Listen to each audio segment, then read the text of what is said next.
స్కూల్లో బుద్ధిగా ఉండాలి లాస్యా, సరేనా? ఏంటి వెంకటేష్ మీ పాపతో వచ్చారా? అవును, అదేంటంటే సమ్మర్ హాలిడేస్ కదా టీచర్, అందుకే తీసుకొచ్చాను. ఇంట్లో ఏం చేస్తుంది, ఇక్కడ మన టీచర్స్ తో కలుస్తుంది అని చెప్పి తీసుకొచ్చాను. ఏ పాప నీ పేరేంటి? ఓ లాస్యా, హాయ్ దా. ఓకే పిల్లలు, అల్లరి చేయకుండా ఆడుకోండి అమ్మా. టీచర్ బుక్ చాలా పెద్దగా ఉంది కదా.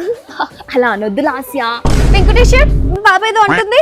ఏం లేదు టీచర్, చిన్న పిల్ల కదా, పట్టించుకోకండి. పద లాస్యా. ఎండలు ఎక్కువైపోయాయి కదా టీచర్. కబడ్డీ ఆడతా. ఏంటమ్మా? కబడ్డీ ఆడతా. కబడ్డీ ఆను, నాలాగా తెల్లగా ఉన్నావు కదా, అక్కడ వెళ్ళి ఎండలో ఆడితే నల్లగా అయిపోతావు, వద్దులే సరేనా? మనం ఇంట్లో ఆడుకుందాం.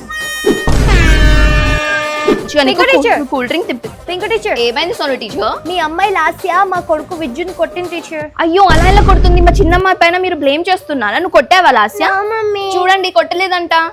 మీరు చెప్పుకోండి. పదరా. సో ఇలాంటి టీచర్ మీ స్కూల్లో ఉండే ఉంటుంది కదా, ఆవిడ పేరేంటో కామెంట్ చేసి చెప్పండి. అలాగే నా ఛానల్ ని లైక్, షేర్ అండ్ సబ్స్క్రైబ్.